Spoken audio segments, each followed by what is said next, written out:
Hello students, आज के video में देखेंगे sign convention in spherical mirror. अब देखिए इसमें क्या होता है कि हमारे सामने जो भी हमने दो टाइप के मिरर पढ़े हुए हैं। एक हमने ये पढ़ा हुआ है, ये है concave mirror, this is concave mirror. और इसी तरीके से यहाँ पे हमने नीचे देखा हुआ है, ये हमारा है कॉन्वेक्स मिरर।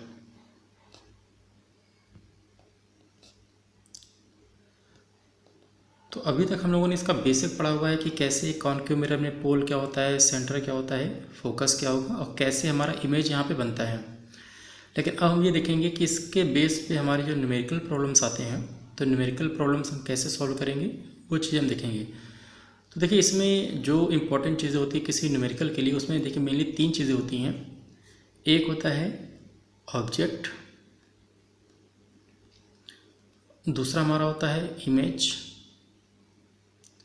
और थर्ड हमारा बेसिकली होता है फोकस या फोकल लेंथ। ओके, क्योंकि हमारा जो मिरर होता है इसका पर्पज होता है किसी भी ऑब्जेक्ट का इमेज बनाना। तो यहाँ पे हम लोग तीन चीज़ की बात करेंगे, object, image and focal length. अब देखिए ऑब्जेक्ट का मतलब ये है कि आपको जिस चीज़ का इमेज बनाना है, मान लेते हैं यहाँ पे अगर कोई ऑब्जेक्ट है, सपोज करिए यहाँ पे हमने किसी चीज़ को रखा हमने यहाँ पे, और हम इसका इमेज देखना चाह रहे हैं थ्रू मिरर। तो इसका मतलब ये हुआ कि ये हमारे समय क्या हो जाएगा, ये ऑब्जेक्ट हो जाएगा। इसको हम ओ से डिनोट करते हैं। अगर ये ऑब्जेक्ट है तो इसका एक तरीके से सिंबल ओ हो गया, और क्योंकि ऑब्जेक्ट की हाइट भी हो सकती है तो इसको हम यहाँ पे एच से डिनोट करेंगे।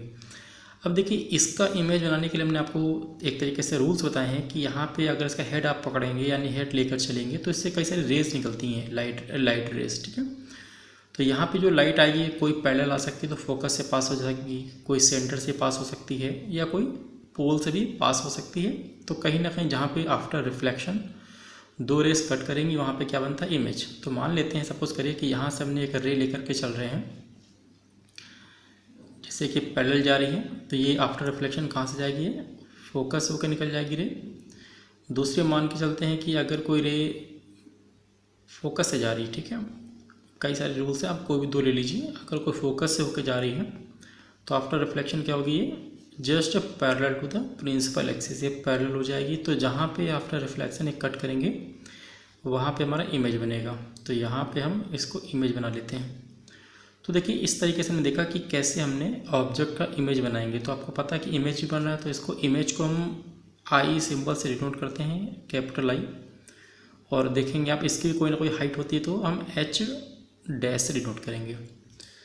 ठीक उसी तरीके से यहाँ पे भी देख सकते हैं कि अगर ये हमारा कॉन्वेक्स मिरर है तो यहाँ पे आप देखेंगे कि कॉन्वेक्स मिरर में हमने आपको सिखाया हुआ है कि आप इस तरफ अगर अपना ऑब्जेक्ट रखते हैं तो इसका इमेज हमेशा कहाँ बनता है, राइट साइड बनता है, पोल और फोकस के बीच में, यानी कि यहाँ कहीं बनता है।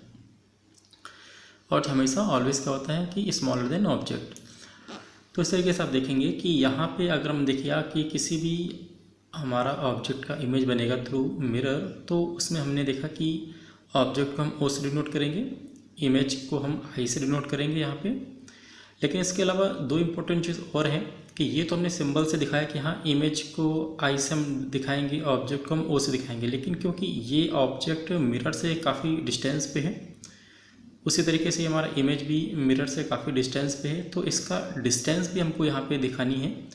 तो आप देखिए यहाँ पे जितनी भी डिस्टेंस आपको मिरर से दिखानी होती है, सारी डिस्टेंस हम चूज़ करते हैं पोल से। क्यों, क्योंकि पोल हमारा एक तरीके से मिड पॉइंट होता है और ये मिरर से स्टार्टिंग होती है। तो जैसे कि आप देखेंगे यहाँ पे हमारा ऑब्जेक्ट है, तो पोल से अगर हम देखेंगे तो ये आपकी एक तरीके से ऑब्जेक्ट की डिस्टेंस हो जाएगी, और यहाँ पे हमारा इमेज बन रहा है तो ये डिस्टेंस देखिए क्या होगी, ये हमारी इमेज की डिस्टेंस हो जाएगी। और ये फोकल पॉइंट है तो फोकल से अगर हम लेंगे तो क्या हो जाएगा, देखिए ये हमारी फोकल लेंथ हो गई है ना। और ये सेंटर है, सेंटर से अगर हम पोल की डिस्टेंस लेंगे तो क्या हो जाएगा, ये पोल यानी सॉरी ये रेडियस हो जाएगी।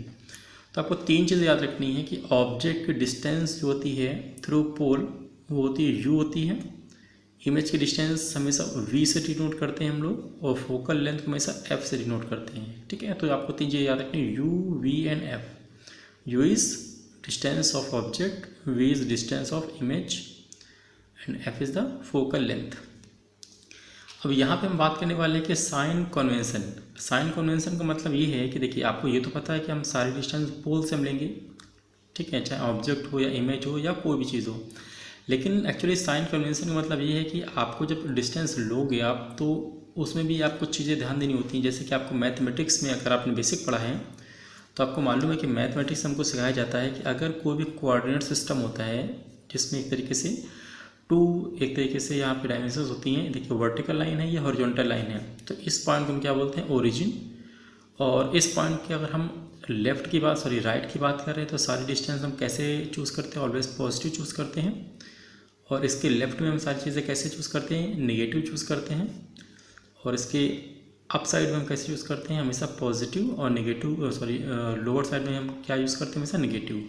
सेम यहाँ पे कॉन्सेप्ट यहाँ पे भी हम यूज़ करेंगे कि जब भी हम यहाँ पे कोई भी डिस्टेंस यहाँ पे लेंगे तो ये आपको याद रखना है कि अगर वो चीज़ पोल के लेफ्ट में है तो हमेशा नेगेटिव लेनी है, अगर वो चीज़ पोल के राइट में है तो हमेशा पॉजिटिव लेनी है, अगर वो चीज़ पोल के अप साइड में, जैसे कि देखिए इसकी हाइट क्या है, ऑब्जेक्ट की ऊपर है तो अपवर्ड है तो हमेशा पॉजिटिव होगी। अगर कोई भी डिस्टेंस इसके पोल के डाउन साइड में तो क्या होगा, हमेशा नेगेटिव चूज़ करेंगे।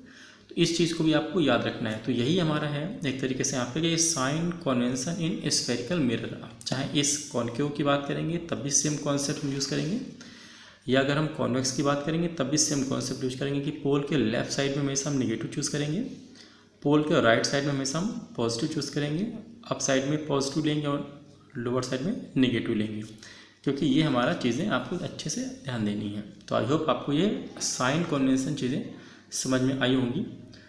अब इसके बाद हम देखते हैं कि हमारा जो एक तरीके से ये तीन चीज़ें होती हैं यू वी एफ, इनमें क्या रिलेशन होता है, इसी को हम बोलते हैं मिरर फॉर्मूला। तो इसके बारे में हम डिस्कस करते हैं यहाँ पे। अब इसके बाद देखिए हम यहाँ पे देखेंगे कि मिरर फॉर्मूला। अब देखिए आपके सामने यहाँ पे हम लोगों ने एक कॉन्केव मिरर यहाँ पे ड्रॉ किया हुआ है। सारी चीज़ आपको क्लियर है, ये हमारा ऑब्जेक्ट है, ये इमेज है, पोल, फोकस पॉइंट एंड सेंटर। अब यहाँ पे देखिए अगर मिरर फॉर्मूला की बात हो रही है, अभी आपको मैंने सिखाया कि मिरर में मेनली तीन चीज़ होती हैं, ऑब्जेक्ट, इमेज एंड फोकल या फोकल लेंथ। तो आपको ऑब्जेक्ट को हम कैसे डिनोट करते हैं, देखिए ऑब्जेक्ट को हम ओ से डिनोट करते हैं यहाँ पे, इमेज को हम आई से डिनोट करते हैं। तो देखिए ऑब्जेक्ट की जो डिस्टेंस होती है पोल से, उसको हम कैसे यहाँ पे मेंशन करेंगे, यू से। Small u is the distance of object. Similarly this is the image, so distance of image from the pole is v, denoted by v. तो यहाँ पे हम वी से डिनोट करेंगे। और ये हमारा जो फोकस पॉइंट है, फोकल पॉइंट, इसकी डिस्टेंस हम अगर हम पोल से चूज़ करेंगे तो इसको हम कैसे यूज़ करते हैं, एफ। तो तीन इंपॉर्टेंट चीज़ होती हैं। अब इन्हीं तीनों को कंबाइन करके हमारा जो फॉर्मूला यहाँ पर ड्रॉ होता है उसको हम क्या बोलते हैं, मिरर फॉर्मूला। अब उसको देखिए ड्रॉ करने का भी मैं आपको एक तरीके से तरीका बताऊंगा कैसे इसको ड्रॉ करते हैं। फिलहाल अभी आप यहाँ पे फॉर्मूला देख लीजिए कि हम यू वी और एफ जो होगा इसको कंबाइन करने के बाद जो मिरर फॉर्मूला हमारे सामने निकल के आता है वो होता है 1/f is equal to 1/v minus 1/v plus 1/u। तो ये हमारा एक तरीके से मिरर फॉर्मूला है, ठीक है।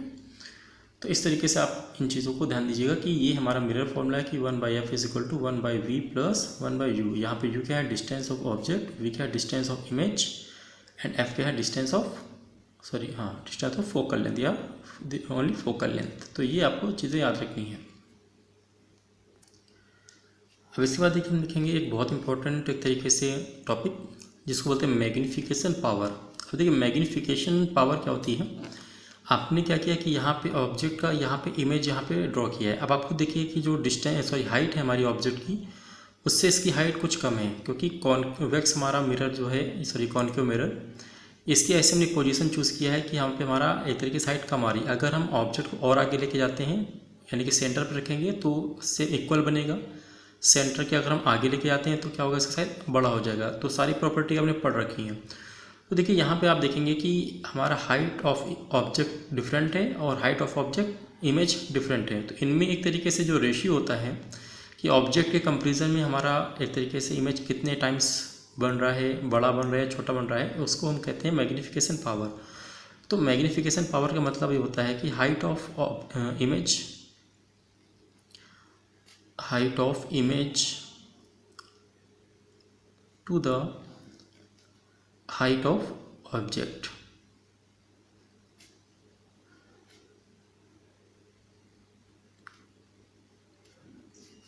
तो ये हमारी मैग्नीफिकेशन पावर होती है और इसको हम जनरली स्मॉल m से डिनोट करते हैं कि small m equal to height of image upon height of object. अब देखिए यहाँ पे अगर हम हाइट ऑफ इमेज की देखेंगे तो हमने कैसे ड्रॉ किया हुआ, देखिए h डैश है, तो जो भी आपके सामने हाइट होगी h डैश आप मेजर कर देंगे और ऑब्जेक्ट की डिस्टेंस हमने क्या लिया, देखिए h, तो यहाँ पे h से डिनोट कर सकते हैं। तो ये हमारा एक तरीके से फॉर्मूला है कि दोनों की हाइट को हम यहाँ पे डिवाइड कर देंगे। लेकिन कई बार क्या होता है, देखिए अगर हमको हाइट यहाँ पे नहीं दी गई है तो उस समय हम क्या कर सकते हैं, यहाँ पे देखिए, तो ऐसे टाइम पे हम ये काम कर सकते हैं कि अगर हमको हाइट ना दे करके डिस्टेंस दी जाती है, मान लेते हैं डिस्टेंस ऑफ ऑब्जेक्ट हमको दिया गया है और डिस्टेंस ऑफ इमेज दी गई, यानी कि u और v दिया जाता है, तो भी हम यहाँ पे मैग्नीफिकेशन पावर निकाल सकते हैं कि -v अपॉन u से। देखिए तो एक तरीके से कंबाइंड फॉर्मूला है, कह सकते हैं कि m is equal to h dash upon h या is equal to -v upon u। अब ये v क्या होता है, distance of image, and u क्या है, डिस्टेंस ऑफ ऑब्जेक्ट। तो दोनों तरीके के अगर फॉर्मूले आपको याद रहेंगे तो आपका जो भी एक तरीके से क्वेश्चन है वो बहुत ईजिली यहाँ पे सॉल्व हो सकता है। तो आई होप आपको दोनों समझ में आया होगा कि कैसे हम साइन कन्वेंशन लेते हैं कि यहाँ पे किनको हम निगेटिव लेंगे, किनको हम पॉजिटिव लेंगे, उसका मिरर फार्मूला क्या होता है, ये मिरर फार्मूला आप याद रखिएगा। और मैग्नीफिकेशन पावर क्या होती है, तो मैग्नीफिकेशन पावर की ये दो फॉर्मूले आपके सामने होते हैं। ये मैग्नीफिकेशन पावर बेसिकली किसकी है, मिरर की है। अभी कोई मिरर हो सकता है, चाहे कॉनकेव हो या कॉन्वेक्स, दोनों में हमारे काम आएंगे।